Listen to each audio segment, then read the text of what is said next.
नमस्कार। Liquid state के इस थर्ड लेक्चर में हम लोग आज डिस्कस कर रहे हैं कि ठोस द्रव क्रिस्टल और द्रव अवस्था में क्या अंतर है। तो इसके बारे में अलग अलग बात करें कि इसको द्रव ठोस अवस्था और इसको द्रव क्रिस्टल्स को किस तरह डिफ्रेंशिएट कर सकते हैं। तो सबसे पहले हम बात करते हैं मॉलिक्यूलर मोबिलिटी की। बात करें तो ये प्रदर्शित नहीं करता ठोस को, लेकिन द्रव जो क्रिस्टल होता है वो प्रदर्शित करता है। तो द्रव की तरह ही ये द्रव क्रिस्टल जो मोबिलिटी रिप्रेजेंट करता है। तरलता की बात करें, ये ठोस तरल नहीं होते हैं, ये तरल होते हैं, तरल होते हैं। श्यानता की बात करें तो प्रदर्शित नहीं करते, ये द्रव क्रिस्टल श्यानता रिप्रेजेंट करते हैं दोनों। पृष्ठ तनाव की बात करें तो ठोस में नहीं होता है, लेकिन द्रव में होता है, द्रव क्रिस्टल में भी होता है। विषम दर्शिता और सम विषम दर्शिता एनिसोट्रॉपी की बात करें तो ये विषम होते हैं, ये भी विषम होता है, लेकिन ये सम होता है। तो द्रव क्रिस्टल यहाँ पर आपकी सॉलिड अवस्था के नजदीक है। इस तरह डाइपोल रिफ्लेक्शन की बात करें तो ये प्रदर्शित करता है, ये भी प्रदर्शित करता है, ये प्रदर्शित नहीं करेगा। माने कि यहाँ पर द्रव क्रिस्टल्स के रूप में सॉलिड अपना रिप्रेजेंटेशन दिखाता है। इंटरफेरेंस व्यतिकरण जो पैटर्न दर्शाते हैं, तो यहाँ पर ये देखिए, ये भी दर्शा रहा है, ये भी दर्शा रहा है, लेकिन लिक्विड हमारा नहीं दर्शाता है। तो द्रव क्रिस्टल्स को किस तरह क्लासिफाइड करते हैं? द्रव क्रिस्टलों को क्लासिफाइड करने के लिए दो स्टेज हम लेते हैं, स्टेमेटिक द्रव क्रिस्टल और न्यूमेटिक द्रव क्रिस्टल। कुछ आधार पर इसको डिफरेंशिएट करते हैं। तो सबसे पहले स्टेमेटिक द्रव क्रिस्टल में, स्टेमेटिक एक ग्रीक शब्द है, इसका अर्थ होता है साबुन जैसा, माने झाग होता है ना, जिस तरह उस तरह होता है। तो द्रव क्रिस्टल के मुख्य लक्षण होते हैं, इस प्रकार के द्रव क्रिस्टल में प्रवाह साधारण द्रव के समान नहीं होता है, बल्कि इसका प्रवाह परत के रूप में होता है। इसकी विभिन्न परतों का प्रवाह वेग और सामान्य द्रव से भिन्न होता है। इस तरह ये परतें बनी रहती है। इसमें न्यूटनी प्रवाह नियम होता है, अतः श्यानता के नियम की पालना नहीं करते। इस प्रकार के द्रव में कांच की सतह पर रखने पर ये सिड्डी नुमा दिखाई देते हैं, मैंने एक स्टेप के ऊपर एक स्टेप, जैसे एक गुब्बार बुलबुले के ऊपर दूसरा बुलबुला बैठा हुआ है। ये विषमदर्शिता का गुण प्रदर्शित करते हैं। इसमें अणु एक अक्षीय होते हैं, जिन पर चुंबकीय क्षेत्र का प्रभाव नहीं पड़ता है। ये एक्स किरण विवर्तन प्रारूप एक दिशा में रिप्रेजेंट करते हैं। द्रवित प्रकाश में देखने पर ये पंख के समान संरचना वाले दिखाई देते हैं। ये प्रकाश का प्रकीर्णन करते हैं। अलग अलग ताप पर प्रकीर्णन अलग अलग प्रकाश अलग अलग तरंगदैर्घ्य के और भिन्न भिन्न रंगों वाले होते हैं। इसको देखो, इसका उदाहरण लेके देखा, इसका संक्रमण ताप तो ये है, ये यौगिक, और इसका संक्रमण ताप और ये गलनांक अलग अलग के लिए अलग अलग दोनों चीजों में डिफरेंशिएट है। निमेटिक द्रव की बात करें तो इस प्रकार की द्रव क्रिस्टल में संरचना धागे की समान होती है।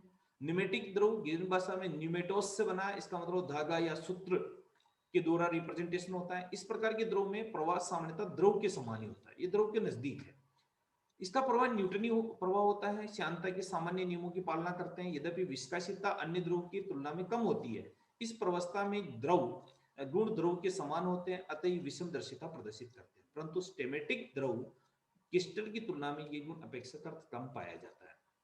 इस प्रकार के द्रव क्रिस्टलों के अणु एक अक्षीय होते हैं। इसमें स्टेमेटिक द्रव क्रिस्टलों के विपरीत प्रबल चुंबकीय क्षेत्र प्रदर्शित करते हैं। अतः चुंबकीय क्षेत्र बल रेखाओं के की दिशा में देखने पर यह बिल्कुल स्वच्छ द्रव दिखाई देता है, जबकि इस क्षेत्र को हटाने पर यह वापस अविरल द्रव के रूप में आ जाता है। ध्रुवित प्रकाश के देखने पर धागे जैसी संरचना युक्त दिखाई देते हैं। ये क्रिस्टलों के समान एक्स किरण विवर्तन दर्शाते हैं। ये इसके एग्जाम्पल हो गए साहब, ये संक्रमण ताप और ये इसके लिए। अब तीसरा आता है मिक्स फॉर्म, दोनों के मिक्स फॉर्म। कुछ यौगिक ऐसे भी होते हैं जो स्टेमेटिक और न्यूमेटिक दोनों प्रवस्थाओं के गुण प्रदर्शित करते हैं। इन यौगिकों को गर्म करने पर पहले ये निश्चित ताप पर स्टेमेटिक द्रव क्रिस्टल में परिवर्तित होते हैं, बाद में उच्च ताप पर न्यूमेटिक द्रव क्रिस्टल में परिवर्तित होते हैं। इसे और अधिक गर्म करने पर निश्चित ताप पर स्वच्छ रूप से परिवर्तित हो जाते हैं। इस प्रकार इन यौगिकों में दो संक्रमण ताप और एक गलनांक होता है। उदाहरण के तौर पर उच्च कोलेस्ट्रॉल एस्टर मारिस्टिन के द्वारा अलग अलग गलनांक हमें देखने को मिल रहे हैं। इसी तरह ये देखिए, इसमें देखो स्टेमेटिक अवस्था आई, फिर स्टेमेटिक अवस्था फर्स्ट सेकंड, फिर न्यूमेटिक और न्यूमेटिक, फिर द्रव अवस्था। कुछ यौगिक ऐसे भी होते हैं जो अधिक स्टेमेटिक अवस्था प्रदर्शित करते हैं, जैसे इसमें देखिए, इसमें स्टेमेटिक फर्स्ट, स्टेमेटिक सेकंड, फिर न्यूमेटिक। इस प्रकार तीनों संक्रमण ताप और गलनांक प्रदर्शित करते हैं। तीसरा होता है कोलाइडस्ट्रीन, यानी कोलेस्ट्रीन द्रव क्रिस्टल। तो इस प्रकार की द्रव क्रिस्टल न्यूमेटिक अवस्था के गुणों के साथ साथ कुछ स्टेमेटिक अवस्था भी प्रदर्शित करते हैं। इस व्यवहार को सर्वप्रथम कोलेस्टेरॉल बेंजोएट में देखने को मिला। इसका संक्रमण ताप 145 डिग्री, गलनांक 178 होता है। कोलेस्ट्रॉल में एस्टर फॉर्मेट के माइस्टरीन इस प्रकार के गुण प्रदर्शित करते हैं। ये न्यूमेटिक अवस्था की तरह पतले ध्रुव होते हैं, किंतु स्टेमेटिक अवस्था की तरह ध्रुवित प्रकाश में रंग प्रदर्शित करते हैं, यानी इनकी सतह सतही संरचना होती है, लेकिन इसकी सतह की मोटाई स्टेमेटिक अवस्था की तुलना में अधिक होती है। तो इस देखिए इसकी परत होती है 500 से 5000 की परत होती है। इसमें देखिए ठोस क्रिस्टल है इसका 145 डिग्री पर, ये क्लिस्टराइज द्रव बना और फिर बेंजोइट द्रव बन गया। स्टेमेटिक, निमेस्टिक और कोलेस्ट्राइड की संरचना कैसी होती है? देखो अलग अलग किसी द्रव में स्टोमेटिक, निमेटिक और कोलेस्ट्राइड अवस्था को अणु की व्यवस्था भिन्न भिन्न प्रकार से होती है। इसकी संरचना अलग अलग होती है। जैसे स्टोमेटिक अवस्था देखिए तो इस तरह से देखिए, इसमें अणु समानांतर सतही संरचना की व्यवस्थित होते हैं। एक परत के ऊपर एक दूसरी परत नियमित रूप से होती है। दोनों परतों में अणु की एक दूसरे समानांतर रूप से आवश्यकता नहीं, इस तरह लहरों के रूप में दिखाई देती है। निमेटिक की बात करें तो इस तरह बिल्कुल निमेटिक अणु धागे के समान बल्कि पतले पतले नुमा होते हैं, इसलिए इसमें गति अधिक स्वतंत्र होती है। कोलेस्ट्रॉल में देखो बिल्कुल रैंडम ज्योमेट्री है, इधर ऐसा कभी किस तरह से, इस तरह अलग अलग में अणु की प्रति संरचना होती है। ये परतें एक दूसरे के साथ कुछ कोण पे बनती है जो स्थिर नहीं होती है। इस प्रकार सर्पिला आकार संरचना बनती है। क्योंकि इसमें मध्य रिक्त स्थान होता है, अतः ये प्रकाश का विवर्तन कर अलग अलग रंग प्रदर्शित कर सकते हैं। इस प्रकार मेसोमेरिक अवस्था विभिन्न प्रवस्थाओं को गर्म करने पर निश्चित ताप पर ये द्रव अवस्था में परिवर्तित हो जाती है तथा अणु अव्यवस्थित रूप से इधर उधर विचलित होने लगते हैं। इसे समदर्शिता का गुण प्रदर्शित करते हैं। जैसे ये वाली स्टेज, ये समदर्शिता का गुण द्रव प्रदर्शित करते हैं। अब आते हैं कि द्रव क्रिस्टलों का सिद्धांत क्या है, theory of liquid crystal. Theory of liquid crystals की बात करें तो कि इसको swarm theory of the liquid crystal सन 1919 में ईबोस ने द्रव क्रिस्टलों के संबंध में एक सिद्धांत प्रतिपादित किया, इसे समूह सिद्धांत भी कहते हैं। इसके अनुसार द्रव क्रिस्टलों में दीर्घ श्रृंखलाएं समूह में एक दूसरे से समानांतर व्यवस्थित होते हैं, किंतु दूसरे समूह के अणु के समानांतर नहीं होते हैं। इस प्रकार प्रत्येक समूह एक छोटे क्रिस्टल की भांति व्यवहार करता है। संपूर्ण क्रिस्टल में ये समूह अव्यवस्थित रूप से वितरित रहते हैं। द्रव क्रिस्टलों में अविलीयता का मुख्य कारण विभिन्न समूह के की सीमा में होना वाला प्रकाश का प्रकीर्ण ही है। इस प्रकार प्रत्येक समूह पारदर्शी होता है। प्रत्येक संपूर्ण द्रव अविरल द्रव प्रतीत होता है। इसे विषमदर्शिता कहते हैं। ताप बढ़ने पर आणविक गति बढ़ती है तथा समूह के गुण समूह के अणु आपस में मिलने लगते हैं। निश्चित ताप पर समूह छोटे होकर प्रकाश का प्रकीर्णन बंद कर देते हैं। इसकी विरलता समाप्त हो जाती है। ये स्वच्छ द्रव में परिवर्तित हो जाते हैं। ये समदर्शिता का गुण प्रदर्शित करता है। इस प्रकार ताप कम करने पर विपरीत प्रक्रिया होने लगती है। Limitations of the swan theory, कुछ दीर्घ श्रृंखला वाले अणु ही द्रव क्रिस्टल अवस्था प्रदर्शित करते हैं। इसकी व्याख्या इस सिद्धांत द्वारा नहीं की जा सकती। द्रव क्रिस्टल का ताप बढ़ने पर इसकी अविरलता धीरे धीरे समाप्त न होकर परंतु एक बिंदु पर समाप्त हो जाती है और ये स्वच्छ द्रव बन जाता है। इसकी व्याख्या इस सिद्धांत के द्वारा नहीं की जा सकती। स्टोमेटिक द्रव क्रिस्टल की कांच की प्लेट पर रखने पर सीढ़ीनुमा संरचना बन जाती है। इसकी व्याख्या इस सिद्धांत द्वारा नहीं की जा सकती। एप्लीकेशंस क्या है इनके, इसके गुण को कोलाइडल ठोस और समदर्शी गुणों के मध्य में होते हैं, इसलिए इसका उपयोग द्रव गैस द्रव क्रोमेटोग्राफी में इसका किया जाता है।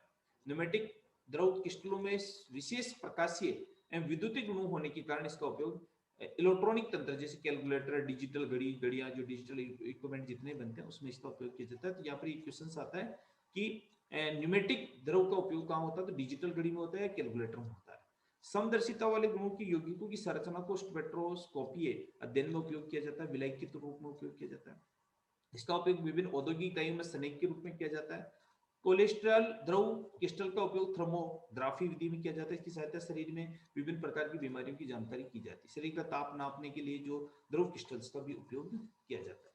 थर्मोग्राफी क्या है, किसी ठोस को मीजोमार्फिक अवस्था द्वारा द्रव में बदलने की प्रक्रिया के साथ को ताप समय ग्राफ के रूप में व्यक्त करते हैं, इसे थर्मोग्राफी कहते हैं। कोलेस्ट्रेलिया और द्रव क्रिस्टलों के मध्य रिक्त स्थान ताप के साथ साथ परिवर्तित होते हैं, तो परिवर्तित प्रकाश तरंग धीरे बदलती रहती है। इस कारण से हम शरीर का या उसके किसी भाग का ताप ज्ञात कर लेते हैं। इस विधि को कोलेस्ट्रेलिया द्रव या क्रिस्टल की थोड़ी सी मात्रा इंजेक्शन के द्वारा शरीर में कैंसर पीड़ित में प्रवेश करवाई जाती है। प्रकाश विकिरण प्रभाव द्वारा इसके अध्ययन किया जाता है। क्योंकि इस प्रभावित क्षेत्र में परावर्तित विकिरण की तरह तरंग दैर्ध्य भिन्न होती है, तो कैंसर प्रभावित क्षेत्र की जानकारी प्राप्त कर लेते हैं। एक आता है सेवल सिगमेंट सेल। सेवल सिगमेंट सेल में न्यूमेटिक द्रव का उपयोग किया जाता है। प्रकाशीय गुणों के विद्युत प्रभाव का अध्ययन किया जाता है। इस गुण का उपयोग 7 खंड सेल के निर्माण में किया जाता है, जिसकी सहायता से विभिन्न डिजिटल यंत्र, इलेक्ट्रॉनिक कैलकुलेटर, डिजिटल घड़ी, पेट्रोल पंप का मीटर है, वो सब होते हैं। इसमें सबसे बड़ी चीज है 0 से 9 तक के अंक प्रदर्शित होते हैं। इस तरह इस सेल का निर्माण हेतु कांच की एक पट्टी न्यूमेटिक द्रव पतली परत पाई जाती है, जिसमें पर दोनों ओर अपारदर्शी इलेक्ट्रोड लगे रहते हैं, अतः किसी विशेष खंड में विद्युत ऊर्जा देने पर क्रिस्टलों का अभिविन्यास परिवर्तित होता है और पदार्थ अपारदर्शी हो जाता है तथा विद्युत क्षेत्र के प्रभाव पर तुरंत पारदर्शी हो जाता है। यहाँ पर ए से लेकर जी तक के कुल 7 खंड होते हैं। इसे बाइनरी कोड के बदलकर पुनः रिकॉर्डिंग कर की जाती है ताकि स्क्रीन पर बने हुए 0 से 9 तक के अंक हमें दिखाई देते हैं। ये देखिए इस तरह होता है 1 2 3 4 5 6 7 द्वारा इसको ये न्यूमेरिक इसका जो उपयोग किया जाता है वो इलेक्ट्रॉनिक घड़ियों और कैलकुलेटर आदि के निर्माण में किया जाता है। इसी के साथ ये द्रव क्रिस्टल्स या द्रव जो चैप्टर है हमारा लिक्विड स्टेट है ये कंप्लीट होती है। धन्यवाद।